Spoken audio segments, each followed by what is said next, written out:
ప్రతి ఒక్కటి కూడా సైన్స్ ప్రకారం ఆలోచన చేయండి. అప్పుడు వేదం చెబుతుంది నిజం, శాస్త్ర ప్రకారమే, మూఢాచారాలు కాదు చెప్పేది. వేదం చెప్పేది మూఢాచారాలు కానే కాదు, సత్య విషయాలను చెబుతుంది. చూడమ్మా, ఒక విషయము, దేవుడు చేసే పనులు దేవుడు చేస్తున్నాడు, మానవుడు చేసే పనులు సరిగా చేయలేక భంగపడుతున్నాడు, బాధపడుతున్నాడు. ఇది లెక్క. ఇప్పుడు భూమిని దేవుడు పెట్టాడు, దేవుడు పెట్టకపోతే మనుషులు పెట్టరు కదా.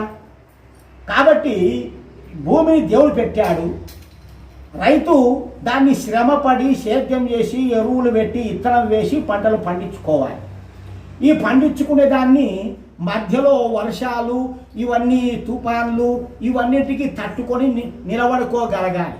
వీడేం చేయలేడు, దానికి అడ్డుపడలేడు. దేవుడు చూసుకోవాల్సిందంత. అంటే దేవుడు చేసే పనులు దేవుడు చేస్తాడు, మనం చేసేటివి మనం చేయాలి. మరి మనకు దేవుడు ఇస్తున్నాడా అంటే, దేవుడు ఇవ్వకపోతే మనకు ఈ శక్తి, సామర్థ్యము, ఈ విద్య, ఈ బుద్ధి, ఇవన్నీ ఎక్కడికి వస్తున్నాయి? ఆలోచన చేయండి.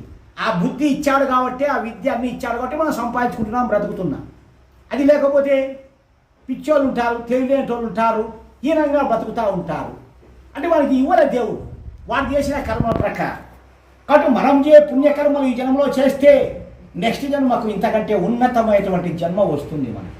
మన రాత మనమే రాసుకోవచ్చు, దేవుడు రాసేది కాదు. మనం ఎంత పుణ్యకర్మలు చేస్తే అంత సుఖమైన రాత ఇస్తాడు, ఎంత పాపకర్మలు చేస్తే అంత పాపకరమైన అయినటువంటి ఫలములు ఇస్తాడు, అటువంటి జన్మ ఇస్తాడు. యథార్థమైనటువంటి సత్యం, జీవుడు ఎప్పుడు చావడు.